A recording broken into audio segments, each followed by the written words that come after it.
Olá, gente. Boa noite para todos, né? Muito bem-vindos aqui a mais uma live que é promovida pelo Gerdau, Museu das Minas do Metal. Meu nome é Luciano Faria, faço parte do setor de pesquisas do museu e estou aqui hoje para dar continuidade às ações de divulgação científica que nós promovemos para falar um pouco sobre geociências para o nosso público. E, para quem não conhece, o nosso museu está convidado desde já a fazer uma visita aqui em Belo Horizonte, na Praça da Liberdade, que é o coração cultural da capital de Minas Gerais, onde o nosso museu fica aberto de terça aos domingos, né, atendendo sempre o nosso público, de 10 da manhã até as 5 horas da tarde, exceto as quintas-feiras, né, como hoje, quando o nosso museu tem horário estendido e fica aberto entre 10 até as 22 horas.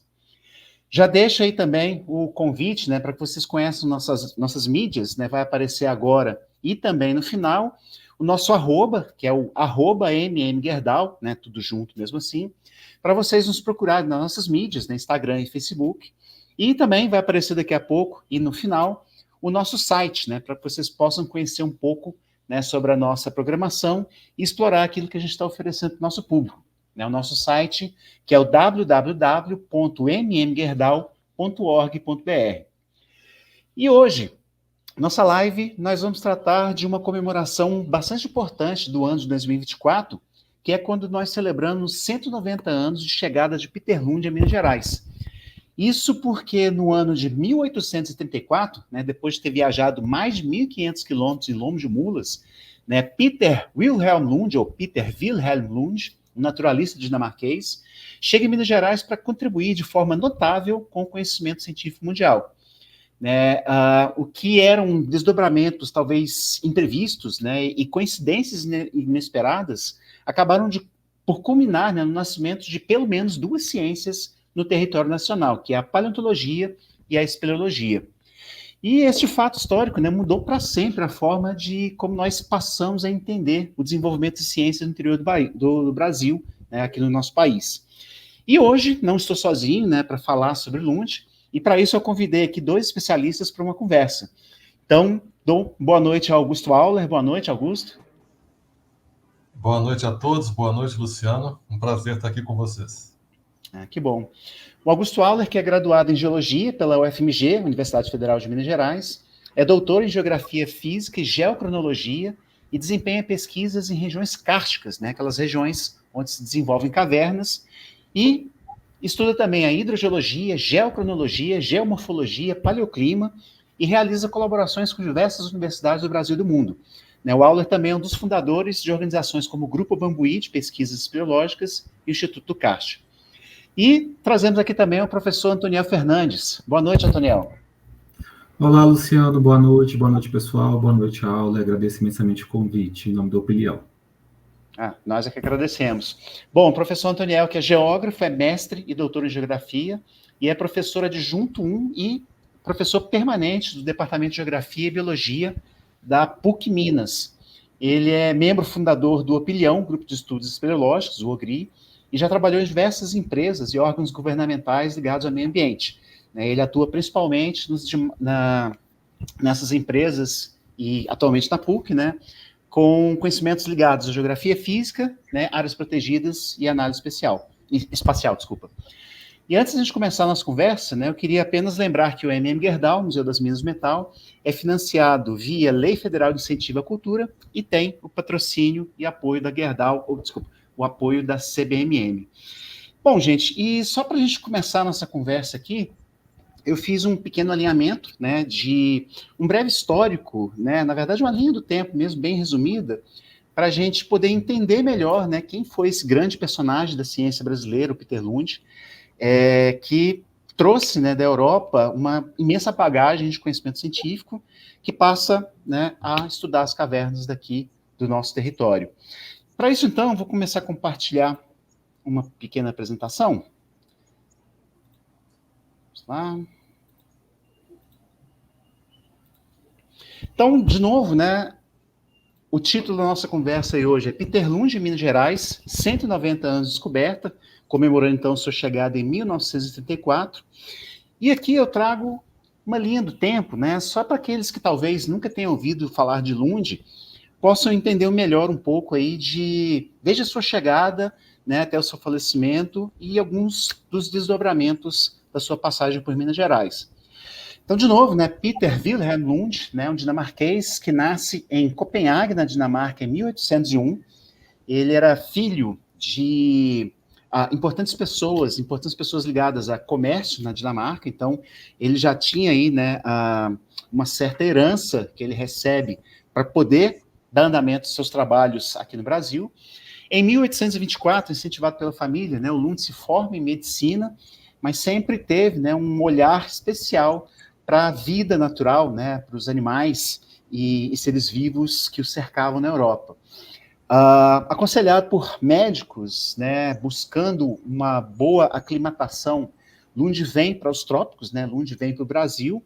Né, ele já era diagnosticado com doenças respiratórias, né, assim como os familiares, e em 1825 ele faz sua primeira vinda de viagem ao Brasil, onde ele passa alguns anos estudando a fauna e a flora da região próxima ao Rio de Janeiro, e, ao retornar em 1829 de novo para a Europa, ele obtém seu título de doutor em História Natural. Então, Lund é um naturalista.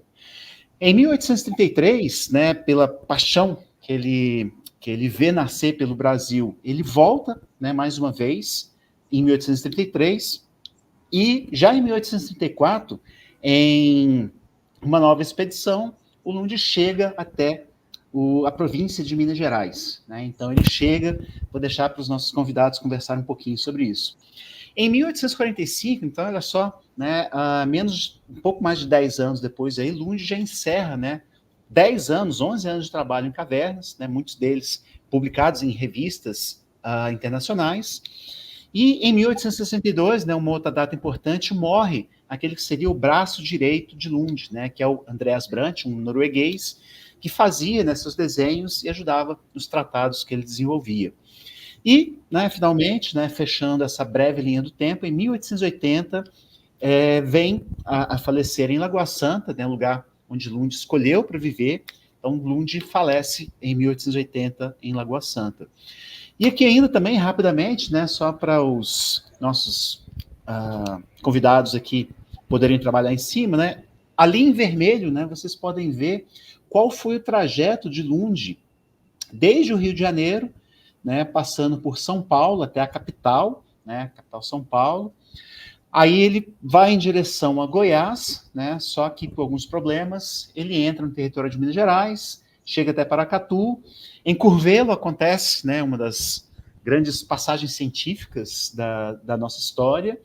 E, né, ainda nesse pontilhado vermelho, onde conhece a cidade de Lagoa Santa, onde ele viria a passar o resto de sua vida. Bom, é só isso aqui rapidinho mesmo, né? Deixa eu encerrar aqui. E agora vamos conversar com os nossos convidados. Bom, vamos começar a conversa com o Auler. Auler, mais uma vez, boa noite, né? Vou deixar depois você aí também, se você quiser complementar alguma coisa sobre a sua formação, se você quiser passar, de repente, aí também algum site, alguma coisa, um contato que você queira passar para os nossos ouvintes aí, tá? Mas, Auler, como que se dá essa chegada de Peter Lund a Minas Gerais, né? E o que você destaca, né, logo nos primeiros anos de pesquisa de Lund nas cavernas da bacia dos rios São Francisco e Rio das Velhas? Bom, novamente, boa noite, pessoal. Boa noite, Luciano. É um prazer estar aqui. A Lund é uma figura emblemática na ciência nacional e particularmente em Minas Gerais, porque foi um cientista que poderia ter vivido em qualquer lugar do mundo. Ele tinha um nível intelectual, a formação, inclusive as condições financeiras de ter se estabelecido em Londres, em Paris ou na própria Dinamarca. E ele nos honrou com essa presença permanente em Lagoa Santa. Se você pensar que ele ficou de 1845 a 1880, isso é a maior parte da vida adulta dele. Então, realmente, a gente foi brindado com essa figura especial. Conforme comentou o Luciano, a vinda dele a Minas Gerais estava prevista naquele roteiro que ele delineou. O que não estava previsto, de forma alguma, é que ele ficaria em Minas Gerais para o resto da sua vida. Ele jamais imaginaria isso, porque o plano inicial era que aquela expedição fizesse aquela volta toda por São Paulo, Goiás, entrasse em Minas Gerais, como entrou, e em Curvelo aconteceu esse fato curioso, que entrou para o folclore da ciência nacional, mas foi um fato, realmente, que foi ele ter se encontrado com o Peter Clausen em uma venda. Naquela época, a venda era um misto de armazém, de restaurante, de pousada. Então, são várias, algumas versões, mas Lund estava ali deitado, já repousando, quando encontrou com outro dinamarquês. Então, muita coincidência, né? 2 dinamarqueses no sertão, na mesma cidade, no mesmo lugar. O que nos faz pensar o que teria acontecido se os dois não se tivessem se encontrado. Lund teria seguido o roteiro original dele, que era finalizar a viagem no Rio de Janeiro. Então, aquele encontro foi importante porque Clausen, ele era, por uma incrível coincidência, ele era um comerciante e conhecia cavernas e sabia que essas cavernas tinham ossos fósseis. Até aquele momento, Lund não era um paleontólogo, ele não era interessado em cavernas, muito menos em fósseis. O foco da viagem era muito mais as plantas, a botânica. Então, curioso, né? Porque o naturalista é justamente aquela pessoa que tem aquele leque muito aberto de interesse, desde botânica, zoologia, etc. Então, naturalmente, ele se interessou, visitou a Gruta de Maquiné, que fica exatamente próximo a Curvelo e próximo à fazenda do Peter Clausen. Peter Clausen não morava em Curvelo, ele foi a Curvelo naquele dia, por algum motivo, e coincidiu, naquele exato momento, de se encontrar com Lund. Mas a fazenda dele era próxima, fica ali entre Curvelo e Cordisburgo. Então, ele conhecia a gruta e levou Lund. Lund, naquele momento, o interesse dele mudou, ele ficou fascinado. Isso mudou a história, a vida do Lund, mudou a história das ciências naturais no Brasil, iniciou a ciência da paleontologia, foram os primeiros fósseis descritos cientificamente, e também arqueologia e espeleologia. Então, Minas Gerais foi palco de uma situação sui generis, um encontro casual, totalmente não previsto, em que uniu 2 dinamarqueses, ambos nascidos em Copenhague e ambos nascidos no mesmo ano, 1801. Quem que ia imaginar, né? Quantos dinamarqueses haveriam em Minas Gerais naquela época? Com certeza poucos. E aquilo levou o Lund a mudar rapidamente a vida dele, e ele se estabeleceu na cidade. Acredito que ele achou mais conveniente, mais bem localizada e mais aprazível, que era a Lagoa Santa, com uma lagoa maravilhosa em frente. E lá ficou por toda a sua vida. Então, a vida é feita de encontros, desencontros, situações, e essa foi uma situação totalmente não prevista que alterou profundamente a história da ciência no nosso país. Bom, e antes de passar a palavra para o Antoniel, deixa eu fazer uma pergunta provocativa. Antoniel, você já conheceu algum dinamarquês aqui em Belo Horizonte? Ou, né, o pessoal que está assistindo a nossa live aí, se alguém já conheceu algum dinamarquês aqui em Belo Horizonte, por favor, coloca aí, né, que a gente está curioso saber, porque eu conheci um dinamarquês, né, que nem fui eu, né, foi um amigo meu que sabia que eu trabalhava com o Lund, que virou e falou assim, tô aqui num bar, tô tomando cerveja com um dinamarquês, né? Você falou que era um sonho seu conhecer um dinamarquês, vem aqui para conversar com ele. Foi só desse jeito, né? Agora imagina 2 dinamarqueses se encontrar em 1834, isso realmente é uma das coisas que muda a história da nossa ciência. E, Antoniel, fala pra gente, mostra, né, um pouquinho aí de como que o Lund deu seus primeiros passos, né? Como que ele desenvolveu a ciência ao longo das cavernas da região de Curvelo? Sim, Luciano. Bom, respondendo, né, não conheço ainda nenhum dinamarquês, né? Imagina encontrar 2, né, assim, e em Minas Gerais, né, num lugar totalmente do outro lado do Atlântico, né? Então, é algo inesperado, ainda mais para aquela época, né, que o Auler trouxe. Mas contribuindo com a fala do Auler, né, e tentando ilustrar um pouco do ponto de vista espacial esse percurso que o Lund passou, eu trouxe um mapa para demonstrar um pouquinho esse trajeto que ele percorreu. E aí, nesse mapa, para quem não é dessa região, né, talvez não conheça tanto essa região de Curvelo, no mapa, Belo Horizonte estaria aqui, bem no finalzinho, mais ao norte de Belo Horizonte, né, de Curvelo. E a cidade de Curvelo, vou dar o zoom para melhor visualização. Desculpa, eu não estou vendo o mapa. Ah, agora vai aparecer. Isso. Agora apareceu, né? Isso. E aí, então, deixa eu voltar aqui só para enxergar, né? Então, do ponto de vista geográfico, né? Belo Horizonte teria na porçãozinha aqui mais ao sul, mais no finalzinho do mapa, é onde hoje é a capital do nosso estado, né? De Minas Gerais. Então, dando um zoom aqui na região de Curvelo, então Curvelo está na porção mais ao norte, noroeste, em relação a Belo Horizonte. E esse encontro que o Auler relatou agora há pouco, né, entre dois dinamarqueses, ocorreu aqui na região de Curvelo, né, ou no município, ou na cidade, onde hoje a gente conhece Curvelo.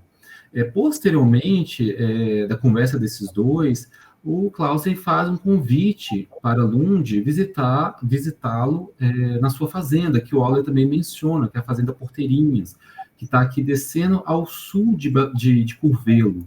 Essa fazenda fica entre Curvelo, que está aqui, e Cordesburgo, né, que está nessa porção aqui mais ao sul.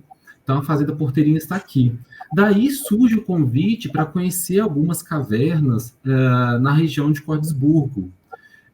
Até então, como o Auler trouxe, não era de interesse de Lund visitar cavernas, né, identificar cavernas, entender o ambiente cavernícola. Isso para o Lund, ele investigava botânica. E aí, nesse momento, ele tem contato aí com a sua primeira... entra, na primeira vez, numa caverna, né? E aí, pelo que tem de registro, ele entra na Lapa Nova de Maquiné, hoje conhecemos como a Gruta de Maquiné, que pertence ao Monumento Natural Peter Lund, e posteriormente ele visita outras cavernas da região. A gente não sabe, pelos documentos que temos históricos, a gente não consegue cravar qual das cavernas que ele foi primeiro, qual percurso que ele foi, mas em função da proximidade e documentar as cavernas que ele visitou, acredito que ele tenha percorrido a Lapa Nova de Maquiné, tenha ido também na Lapa Velha de Maquiné, que a gente acredita que está numa região, uma propriedade particular que fica aqui próxima a Cordesburgo, já indo em direção a Curvelo, tenha visitado ainda a Lapa de Santo Amaro, a Lapa da Lagoa da Pedra, a Lapa da Onça e a Lapa da Cagaiteira. Então, são grutas da região que algumas ainda que ainda não foram identificados, né? E que a gente tem um resquício que possa ser que essas cavernas existam por lá. Posteriormente, Lund retorna ou para a Fazenda Porteirinhas, ou para Curvelo, mas ainda nessa região, e aí ele tenta desbravar outras cavernas do entorno. A sequência correta, a gente não tem isso documentado, né? A gente não consegue cravar qual foi a próxima caverna a visitar, mas em função da proximidade, a gente acredita que Lund tenha ido na Lapa de Quatro Bocas, na Lapa de Capim Branco, que está nessa porçãozinha aqui na região lá da comunidade Saco Novo, né, que é uma comunidade rural de Curvelo. Depois tem arrumado, atravessando o Ribeirão Picão, tem arrumado para conhecer um pouquinho sobre a Lapa do Saco Comprido e a Lapa do Mosquito. Lund permanece mais uma temporada aqui na região de Curvelo, e já com atrito com os familiares de Clausen, Lund decide, então, se estabelecer em Lagoa Santa, como o Auler trouxe. E aí ele inicia esse trajeto, esse roteiro, né, que foi documentado como grande roteiro, que o Auler pode explorar um pouquinho melhor sobre esse grande roteiro, né? Bom, então já vou aproveitar que o Antoniel deixa aí, né? Auler, o que você pode falar um pouquinho sobre essa proposta do grande roteiro do Peter Lund? Esse nome grande roteiro, quem deu foi o antigo professor já falecido da UFMG, Ronaldo Teixeira, porque foi a única vez em que Lund fez uma viagem mais longa. Lund, ele foi uma pessoa que ele, como eu comentei mais cedo, ele teria condições financeiras de viajar para onde quisesse, morar aonde quisesse. Dinheiro nunca foi o problema, o dinheiro da família. Então, mas ele era uma pessoa, eu diria, um pouco mais caseiro, que não se deslocava tanto assim. Então, quando ele ficou esses anos todos em Lagoa Santa, o máximo que ele viajou foi até Sabará, em regiões próximas. Mas esse grande roteiro foi quando ele era mais jovem, né? Ele estava chegando, iniciando seus trabalhos em caverna, então ele foi um pouco além, ele percorreu uma área mais longa. E tem vários motivos para isso. O primeiro deles é que como ele estava na Gruta de Maquiné, naquela região de Curvelo, então naturalmente ele enfocou aquela área do entorno de Curvelo. E naquela região as grutas são mais espaçadas. É diferente do que a gente vê aqui na região de Pedro Leopoldo, Matosinhos, Lagoa Santa, que você tem paredões com várias cavernas. Essas cavernas são centenas, e Lund explorou quase 1000. Essas cavernas em Lagoa Santa estão muito próximas. Mas no caso de Curvelo, aquela região ali que a gente viu no mapa, seria Santo Hipólito, seria Corinto, seria aquele entorno, Sete Lagoas, as grutas estão mais espaçadas, o que forçou ele uma viagem mais longa. Ele deixou um diário meio fragmentário. O Lund não era aquele viajante que publicou o dia a dia dele em campo. Ele era um cientista bem assim detalhista, mas o que ele escrevia eram relatórios técnicos. É como um professor que publica um artigo científico, mas não publica uma novela, um romance. Então a gente não sabe bem os detalhes. Ele foi nas cavernas, mas não deixou de uma forma muito clara como ele chegou até ali. Mas ele tinha uma vantagem. Ele tinha com ele, no início desse grande roteiro, um artista. Então a gente falou sobre coincidências, então mais uma coincidência incrível, porque a gente já tem 2 dinamarqueses num pequeno povoado de Curvelo, né, em 1834, e logo depois aparece um norueguês. Então, 3 nórdicos, um norueguês, 2 dinamarqueses se encontrando. E o Lund, esse norueguês era o Peter Andreas Brandt, que era uma pessoa, ao contrário de Lund, era uma pessoa que não tinha recursos financeiros e ficou muito feliz quando Lund convidou-o para ajudar a desenhar os ossos, a fazer mapa das cavernas. Então, Lund e Brandt, eles nos legaram um acervo cartográfico muito interessante. Então, essas grutas, não todas, mas muitas delas estão mapeadas. Eu acredito que tenha sido o primeiro esforço mais sistemático de mapeamento de caverna nas Américas. Não foi uma coisa isolada, foi realmente um conjunto de mais de 20 mapas. Então, Lund tinha o conhecimento técnico para trabalhar com os ossos, e agora ele tinha à sua disposição um artista, que naquela época, na ausência de uma câmera fotográfica, era o que se podia fazer. E eles fizeram isso muito bem, né? Fazendo desenhos, pinturas e também fazendo mapas de cavernas. Naquela época foi realmente um feito notável. E aí, Luciano, complementando, pensando nesse grande roteiro que o Olga acabou de trazer, né? Então, Lund, primeiro, junto com Brandt, né? Ele investiga essas cavernas que estão aqui mais próximo de Curvelo, né? E aí ele decide fazer uma expedição maior, onde ele vai fixar residência saindo de Curvelo. Só que antes de chegar em Lagoa Santa, Lund vai ao ponto mais ao norte para identificar algumas cavernas que hoje a gente conhece como Corinto, né? A região de Corinto, e ele identifica ali, pelo menos o que tem registro até o momento, que seria o ponto mais setentrional que Lund percorreu. Ele visita ali no interior de Corinto 2 grutas, que foi batizada como Lapa da Santa Rita e a Lapa de Dona Ana Felícia. Posteriormente, ele segue rumo a Santo Hipólito, possivelmente ele faz a travessia da margem do Rio das Velhas, né, que está na margem aqui de Santo Hipólito, ou a cidade de Santo Hipólito margeia, né, ou está próximo da margem do Rio das Velhas. Aqui tem mais algumas cavernas que ele visita e que não conseguimos até hoje identificar, né, como, por exemplo, a Lapa de Santo Hipólito, mas que, em função do nome, acredito que ela esteja nessa região aqui. Daí ele vai rumo a sudeste, vai descendo aqui, margeando o Parauninha. Em algum momento ele tem que transpor o Parauninha, né, para a sua margem esquerda, para acessar a Serra de Baldim.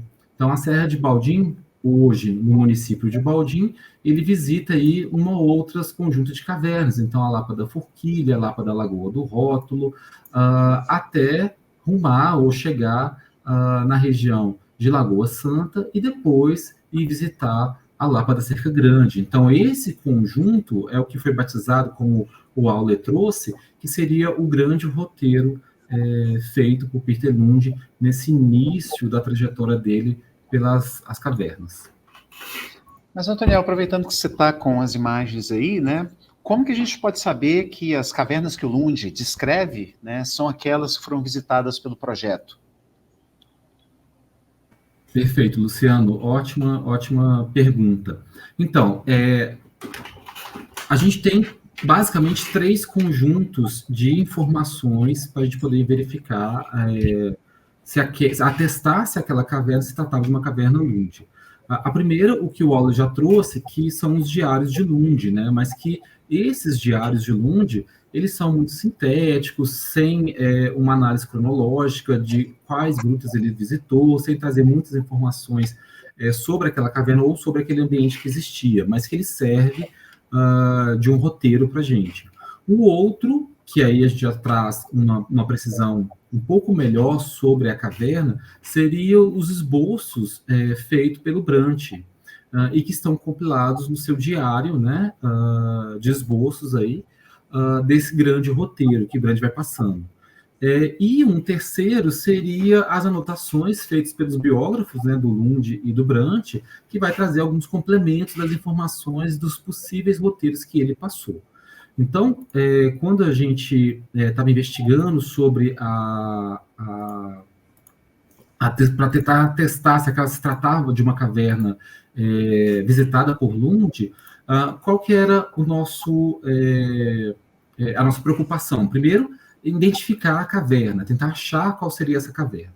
Depois que a gente identificasse aquela caverna, a gente ia, e se estava nesse grande roteiro, né, nessa região que foi descrita, né, topografar essa caverna. Então, fazíamos o registro topográfico, os levantamentos topográficos dessa caverna. Então, ia para campo, passava alguns dias topografando essa caverna, fazendo as medições de dentro da caverna, do seu interior. Depois, em gabinete, em escritório, colocava essas medições no programa e aí ia desenhando essa caverna. Então, no mapa aí à direita seria um mapa topográfico, né, da caverna da Lapa da Dona Ana Felícia, que é aquela que fica na porção mais setentrional que Lund visitou na região de Corinto. Depois disso, o mapa produzido, né, com as técnicas modernas que temos hoje, se comparava com o caderno de esboço do Brant. Então, no mapa da esquerda de vocês, aí é o mapa desenhado por Brant nessa época que ele foi, junto com Lund, visitar as cavernas. E aí, ao visualizar esses 2 mapas, percebem que há uma grande comparação, né, da morfologia, das formas, das indicações de azimutes, das dimensões das cavernas. Claro que a sobreposição de escala para aquele tempo, para o que a gente tem hoje, é um pouco difícil e que traz algumas incertezas, mas a gente apresenta grandes similaridades entre um mapa e outro. E a partir daí a gente conseguiria testar que se tratava de uma caverna Lund, né? Então, esse é um dos registros que a gente tem, que foi revelado, né, por esse trabalho que foi desenvolvido, onde que mostra a comparação das 2 grutas, e essa é uma caverna visitada por Lund. Bacana. Bom, enquanto vocês estão falando aí, né, eu lembrei que eu trouxe para mostrar aqui, eu estou aqui com algumas importantes referências, né, para quem quer saber um pouco mais sobre o Lund. Né, a gente tem um grande autor que escreve daqui de Minas Gerais, que é o Aníbal Matos, né, que por acaso é até que comemora o centenário da chegada de Peter Lund em 1934, né, uma coisa semelhante ao que a gente está fazendo aí. Né, o Antoniel está falando aí de alguns mapas, alguns desenhos que o Andreas Brant faz, né, que estão contidos nesse livro, né, que assim como esse aqui, né, que não tem um desenho específico na capa, é aquele que vai falar um pouco aí sobre a biografia do Lund, né, e ambos que são assinados aí pela Birgit Holten, né, que é uma considerada biógrafa do Peter Lund. E eu tenho aqui também, né, no meu acervo, uma importante revista, né, da contribuição do Auler, que vai falar para a gente agora, Auler, qual que foi essa grande contribuição do Peter Lund para a espeleologia, né? Sem contar que ele é considerado como o pai da paleontologia e, por que não, né, da arqueologia brasileiras. Bom, Luciano, a espeleologia, o Lund, para encontrar os ossos, para estudar os ossos, ele poderia simplesmente ter entrado na caverna ou pedido para alguém buscar os ossos para ele, um escravo, né, que eram os assistentes dele na época. Mas ele foi muito além. O Lund, ele, por exemplo, ele fez o que a gente faz hoje. Para você entender a caverna, você tem que fazer um mapa dela. O mapa é como se fosse a carteira de identidade da caverna. Você olha o mapa e você entende para onde é que os condutos vão, qual é o tamanho da caverna, qual que é o padrão dessas galerias subterrâneas. E o Lund fez isso. Há tanto tempo atrás ele teve essa visão de que era importante você ter a caverna para poder contextualizar a questão dos fósseis. Então, isso só dele ter feito os mapas, ele já se aproxima muito do que a gente faz na espeleologia nos dias atuais. E Lund também foi além. Ele descrevia as cavernas, algumas das memórias dele são meio que tratados sobre o karst, sobre o relevo, sobre como se formaram as cavernas, como se formaram as estalagmites que cobriam os fósseis. Então, ele buscou entender, ele buscou ir além da paleontologia. Não existe dúvida nenhuma que ele foi um excelente, excepcional paleontólogo, mas para ser um paleontólogo ele precisou ser, juntamente com a equipe, também um espeleólogo. Então, por isso que a gente entende que Peter Lund foi também o pai da espeleologia brasileira. E com relação à arqueologia, é uma coisa bem relacionada, porque Lund, ao procurar ossadas fósseis, ele encontrou algumas vezes, como na Gruta do Baú e principalmente na Gruta do Sumidouro, que é atualmente um parque estadual, ele encontrou ossadas humanas. Ele precisou estudar aquelas ossadas humanas. Ele escreveu o último dos grandes tratados, né, dos grandes, que ele chamava de memórias, sobre essas ossadas humanas. Então, meio que culminou. Para ele, ele viu aquilo como assim, puxa vida, eu cheguei, estudei todos os animais e cheguei agora ao homem primitivo. Então, ele foi, sem dúvida, um antropólogo e, com isso, acaba sendo também um arqueólogo, que é justamente, né, a pessoa que estuda esses vestígios humanos mais antigos. Uma pessoa muito completa do ponto de vista científico, uma pessoa que não é fácil você ler o Lund. Ele é um tratado realmente pesado do ponto de vista técnico, mas exatamente por isso que ele resistiu tanto tempo, que a visão do Lund, o que ele encontrou, ainda é atual, que permite várias leituras. Era um cientista bastante completo e, conforme a gente comentou no início, Minas Gerais teve muita sorte de ter sido palco de acontecimentos que culminaram com que Minas Gerais fosse, de fato, o berço da arqueologia, da paleontologia e da espeleologia brasileiras. É bacana e legal que ele ainda continua inspirando novos projetos, né? Como esse que foi agora o Grande Roteiro. Antoniel, você podia falar rapidamente para a gente quais foram as maiores conquistas e também, né, quais foram as maiores dificuldades desse projeto que foi desenvolvido? Claro, Luciano, claro. Bom, primeiro o projeto O Grande Roteiro de Lund, Subsídios à Conservação, Turismo e História da Espeleologia Brasileira, ele foi executado pelo Instituto do CAST, em parceria com o Opinião, Grupo de Estudos Espeleológicos. Ele teve o apoio da Cimentos Lis, em função do projeto de compensação ambiental devido à supressão da caverna de média relevância na região de Poções e Matozinhos, e isso foi celebrado junto com a SEMAR, Secretaria Estadual de Meio Ambiente e Desenvolvimento Sustentável de Minas Gerais, através de um TCE, que é um termo de compromisso de compensação espeleológica. Esse projeto aconteceu de 2022, de maio de 2022 até novembro de 2023, e esse projeto teve como objetivo fazer um resgate histórico dessas cavidades visitadas por Lund, né? Então, a partir da análise dos documentos históricos que tínhamos, os diários de viagem de Lund, o esboço de Brant e os registros que tínhamos, íamos a campo tentando identificar essas cavernas, né, atestar a existência dessas cavernas, topografá-las, depois fazíamos um mapa, fazer uma comparação, e caso seja uma caverna visitada por Lund, aí a gente tinha um levantamento, um inventário dessas cavernas do ponto de vista geológico, biológico, arqueológico, paleontológico dessa caverna. Bom, além disso, né, esse projeto ele teve como objetivo, então, também para aquelas cavernas que não estavam inseridos nas bases de dados oficiais do CANIE, mantido pelo SECAV, e do CNC, mantido pela SBE, a gente também fez a inserção dessas cavernas, né? Então teve o objetivo também de ampliar o banco de dados das bases oficiais, né? de unidades de cavernas, e também, de uma certa maneira, possibilitar entender um pouco melhor sobre esses registros e possibilitar a sua proteção das cavernas.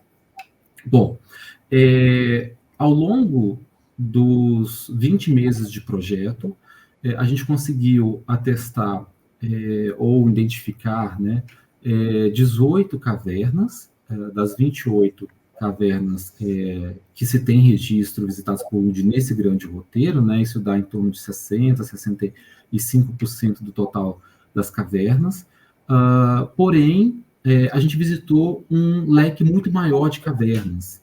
Então, além das 18, a gente visitou outras 52 cavidades naturais que não foram cavernas, que acredita-se, em função do registro que temos, que não foi cavernas visitadas pelo Lund, né? E isso foi bem interessante como uma contribuição do projeto. O projeto, ele trouxe, além dessa questão do registro histórico, do resgate, fizemos um trabalho de divulgação nas redes sociais, né, do Opilião. Então, você consegue ver um pouquinho do histórico desse projeto, o que a gente teve de contribuições, né. Também fizemos uma divulgação científica para 2 comunidades rurais da região de Curvelo, então a região de Estiva e a região de Saco Novo, onde a gente teve ali uma sensibilização da comunidade local. A gente teve um encontro onde que os envolvidos no projeto estimulavam as pessoas a entender o que são as cavernas, a importância das cavernas e do cache, e a região onde elas estão inseridas. E aí, na parte da tarde, a gente fazia uma visita em uma das cavernas. Na região de Saco Novo, visitamos a Quatro Bocas, e na região de Estiva, visitamos a Lapa do Mosquito, com a comunidade local, então, para dar a eles um empoderamento daquele espaço e daquele patrimônio ambiental que eles têm ali na sua região. Além disso, como desafio que você trouxe para a gente, para falar também, né, um pouquinho dos desafios, e o Waller pode até complementar, o nosso projeto, um dos desafios que tivemos foi identificar essas cavernas. Como o Waller falou agora há pouco, são cavernas que estão espaçadas, né, numa região em torno de Curvelo, mas são cavernas que são muito espaçadas. Então, primeiro é tentar achar essas cavernas. A outra que, identificando que possivelmente naquela região há uma caverna, é acessar essa caverna. E muitas vezes a gente se deparou com porteiras fechadas, com proprietários que não nos autorizaram a entrar nas suas propriedades para testar se aquilo se tratava de uma caverna visitada por Lund, né? E aí, nesse momento, a gente não poderia. Então, um dos nossos desafios é justamente ter acesso a essas cavernas, né? Que a gente não conseguiria, talvez, atestar se a gente não tivesse visitado. Então, é um dos nossos desafios. E como produto, né, além disso, que eu acho que vai deixar daqui a pouquinho para fazer a edição, né, a gente, além das divulgações nas redes sociais, né, a gente também conseguiu construir um vídeo que retrata esse projeto e o grande roteiro de Lund, né, que a gente vai fazer a exibição daqui a pouquinho, e esse vídeo culminou também numa série menor de 3 vídeos curtos, de em torno de 3 minutos, e que faz pequenas pílulas sobre o projeto em si, sobre a vida de Lund, sobre quem foi esse importante naturalista, sobre o seu legado que ele deixa como contribuição. Bom, então já vou pedir para o pessoal da nossa técnica liberar o vídeo agora, né, e depois a gente pode voltar para umas considerações finais.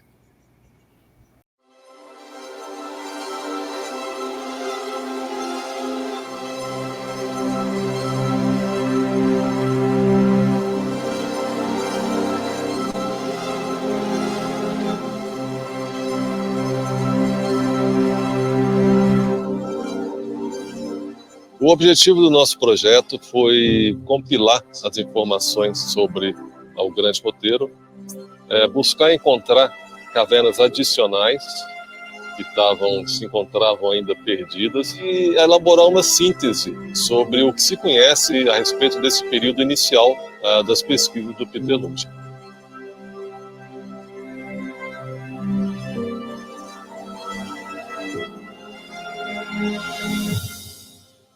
Meu nome é Augusto Auler, eu sou geólogo de formação, especializado em cavernas e regiões kársticas.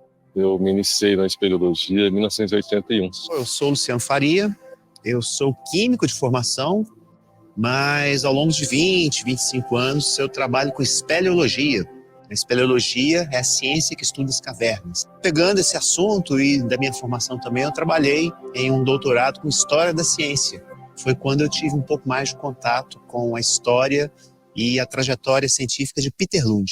Peter Lund nasceu na Dinamarca em 1801 e logo com o seu ímpeto, pesquisador, ele se forma em medicina aos 23 anos de idade e começa a se interessar, pelo meio ambiente. Ele começa a voltar seus olhos para o que se entendia na época como as ciências naturais. Então, naquela época, os cientistas não eram formados em uma área específica da ciência, eles eram generalistas, era botânica, era zoologia, etc. e tal. Posteriormente é que ele foi se especializando. E o curioso é que, quando ele veio ao Brasil, ele não era ainda ligado às cavernas, ele era um botânico. Mas ele tinha uma especialização suficiente, de modo que ele podia perceber pontos interessantes, potenciais interessantes em outros tópicos ligados à ciência. E ele se interessou por animais, pássaros, sobre mamíferos, sobre formigas, sobre plantas, enfim, ele tinha um grande interesse por tudo e veio,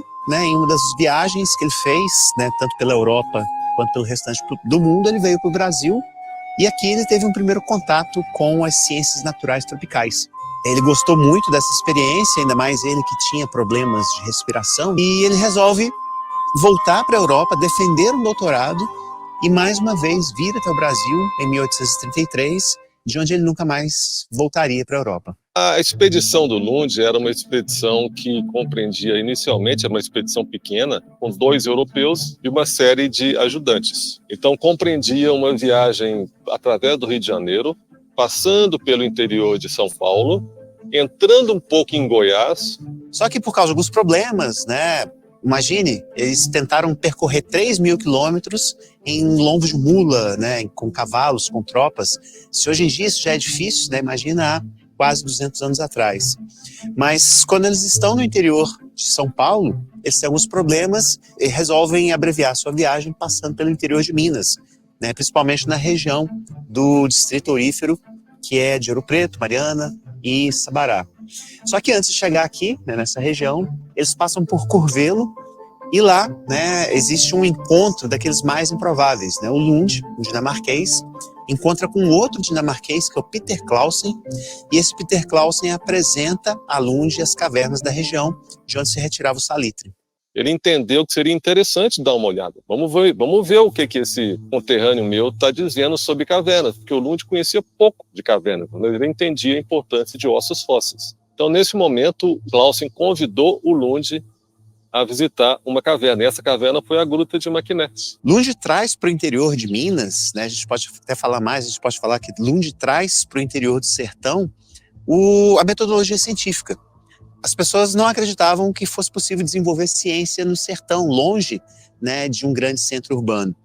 E é isso que Lund faz. Ele se estabelece, depois de ter passado pelo Grande Roteiro em Lagoa Santa, uma casa que ele adquire, ele transforma num grande laboratório E ali ele começa a desenvolver seus trabalhos em paleontologia, ou seja, o estudo de fósseis. Mas para desenvolver a paleontologia, ele também estuda a espeleologia, ou seja, ele faz os mapas das cavernas onde ele visita e na época, né, às vezes na falta de um desenho, ele descreve em seus diários, né, os detalhes dessa caverna. E, digamos assim, ainda, né, como desses produtos, ele também fala para a gente sobre a arqueologia e sobre a ecologia dos animais, uma vez que ele vai falar também sobre a pintura rupestre, sobre as antigas populações humanas, e ele fala também, né, de como que estavam os animais naquela época. Então, informações sobre cavernas não eram tão difíceis de obter.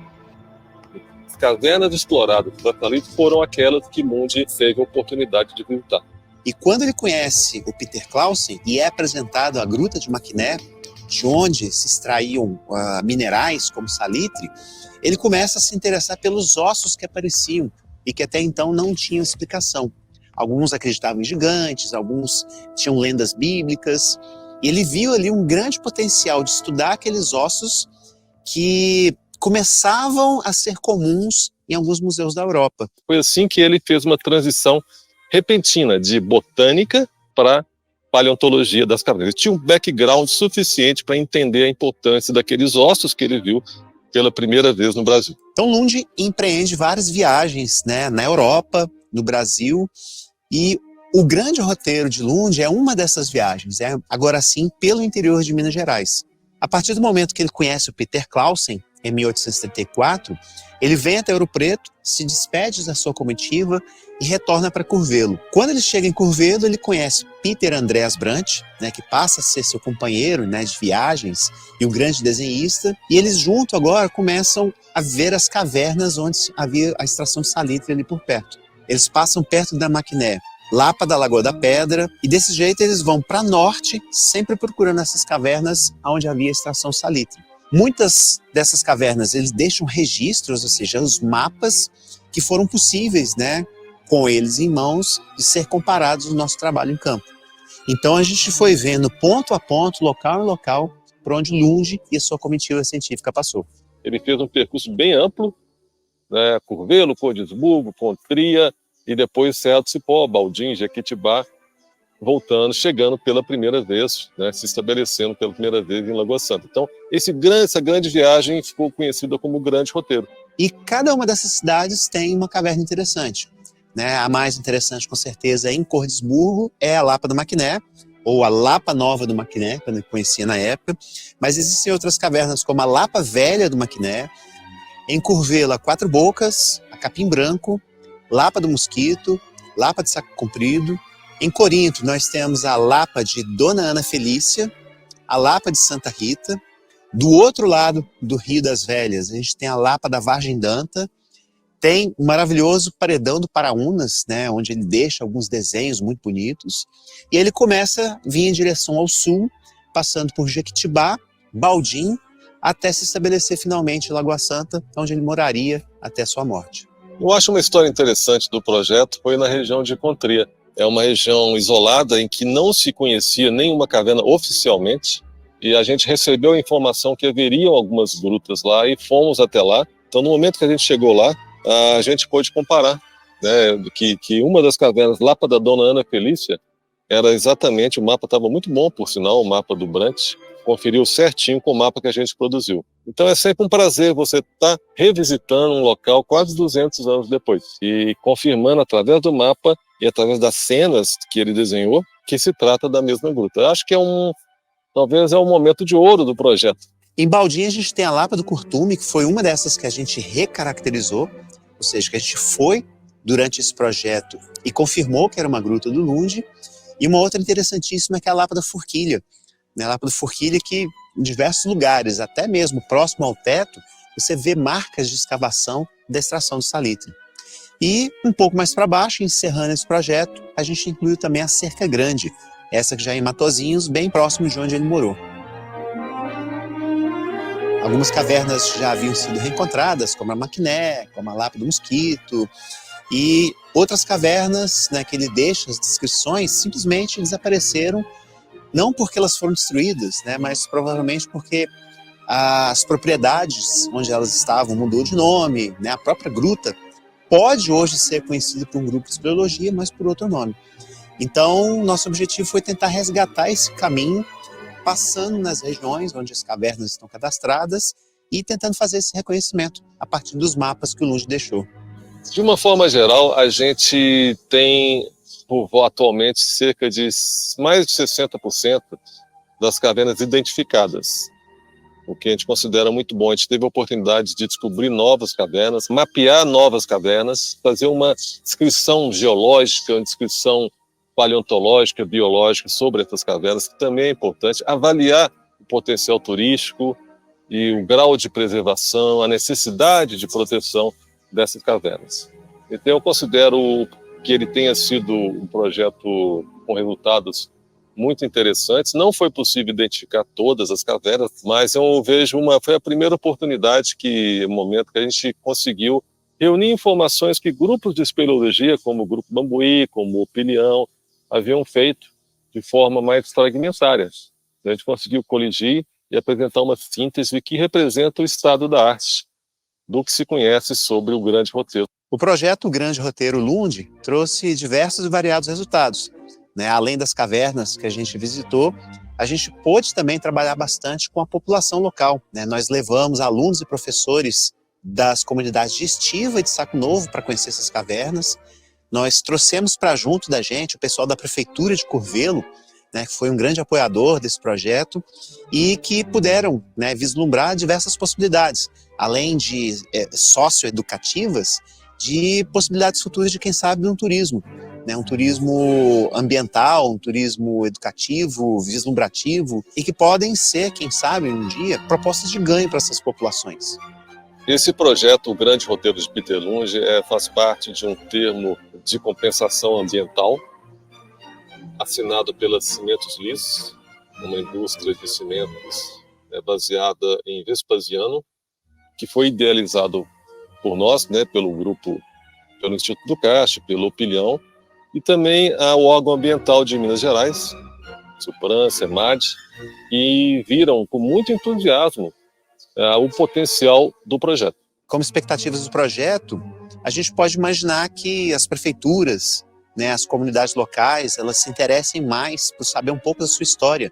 Aqui a gente está falando de Lund, mas antes mesmo de Lund, aquela região toda era muito importante como local de passagem, como esse ponto estratégico de extração de salitre. Então, da minha parte, eu esperaria que essas áreas se convertessem em unidade de conservação. Quem sabe, como a Prefeitura de Curvelo fez, de tombar como patrimônio histórico, quem sabe tombar como um parque, como uma APA, uma área de proteção. Isso seria um sonho, e que realmente se tornaria uma ferramenta de preservação ambiental e histórica da nossa população. E lembrando que o projeto continua além desses prazos, desse documento, desse vídeo, e no futuro eu acredito que outros espeleólogos vão ter o prazer de também passar por esse momento, de estar revisitando, às vezes pela primeira vez, uma caverna visitada pelo Lund quase 200 anos depois.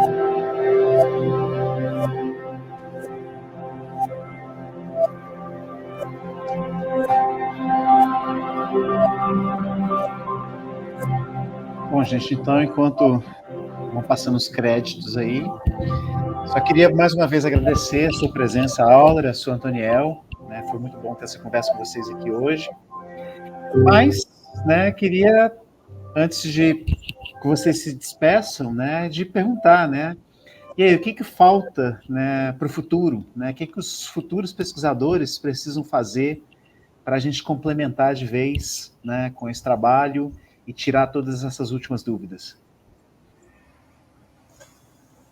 Bom, pessoal, foi um prazer estar aqui hoje à noite. E é bom lembrar que são 190 anos da chegada do Lund, mas que o material que ele coletou ainda está aberto a releituras. Porque aqueles ossos que estão muito bem guardados na Dinamarca, alguns até no Brasil, eles não mudam, mas o que muda são as técnicas de análise, e hoje a gente tem como extrair DNA, a gente tem como fazer datações, obter a idade, coisa que não existia. E a própria maneira de enxergar o contexto científico também muda. Então, esse material que Lund coletou, ele está sempre aberto a releituras. Então, existem cada vez mais pessoas interessadas e pesquisas e publicações. Isso vai prosseguir, espero eu, para sempre, que é um tesouro não só do Brasil, não só de Minas Gerais, como do mundo. Então, Lund nos legou um achado, uma riqueza científica que é realmente espetacular em nível internacional. Muito obrigado. Daniel? Bom, Luciano, agradeço imensamente o convite por estar aqui essa noite com vocês. Como o Auler trouxe, ainda há lacunas, né, de identificação de cavernas visitadas por Lund, de estudos complementares aos que foram já realizados, de ampliar a visão e o olhar do pesquisador. Então, tem muito campo de estudo ainda, né? E deixo o convite a todos a buscar mais, a interagir mais, né, a buscar mais informações. O Oplião ele está com 2 projetos em desenvolvimento agora, e que trata de um desdobramento desse projeto do Grande Roteiro de Lund. O primeiro deles é o Explorando Novos Caminhos, que tem, a partir do edital do Ampliando Rotas da SBE, que visa identificar cavernas e cadastrá-las junto ao CNC. E aí a gente utilizou parte daquelas 52 cavernas visitadas pelo Grande Roteiro, né, para tentar analisar aquelas que ainda não têm o registro no CNC e fazer a sua topografia. Então, é um complemento do estudo, né, tentando ir um pouco além disso. Além disso, a gente está com outro projeto apoiado pelo Ministério Público de Minas Gerais, através da plataforma Sementes, de divulgação do patrimônio ambiental da Gruta do Maquiné, né? A gente já viu aí qual que é a importância histórica que tem essa Gruta do Maquiné, e aí a ideia de visar a divulgação desse patrimônio ambiental é através da divulgação de um livro ilustrado, no qual contamos aí com a participação do Luciano, do Auler, como colaboradores desse material. A ideia é que esse material seja divulgado ainda esse ano, então, por volta de outubro, né, a gente acredita que deva sair esse livro ilustrado e que terá acesso a todos, né? Então, assim, estamos ampliando um pouco mais a partir do que foi investigado nesse projeto, né, indo um pouquinho além. E agradeço imensamente o convite. Boa noite a todos. Bom, então, mais uma vez, obrigado. E só lembrar, né, que a gente já está com o nosso tempo bem em cima aí, né, ao longo das nossas falas aqui, se alguém colocou um comentário, se alguém colocou alguma pergunta aqui no chat, né, que a gente vai responder depois, né, eu vou pegar, e se for direcionado ao Antoniel ou ao Auler, né, eu posso mandar individualmente para eles, né, e agradecer a todos vocês que assistiram até agora, e deixar as portas abertas, literalmente, lá do museu, né, se alguém tiver alguma dúvida, alguma curiosidade, pode passar lá, né, eu trabalho, né, vocês viram que eu fiz parte desse projeto também, e vai ser prazer imenso, né, poder ter mais gente colaborando aí com essa maravilhosa trajetória, né, do Lund e da ciência, ou das ciências que ele representou em Minas Gerais, a espeleologia e a paleontologia.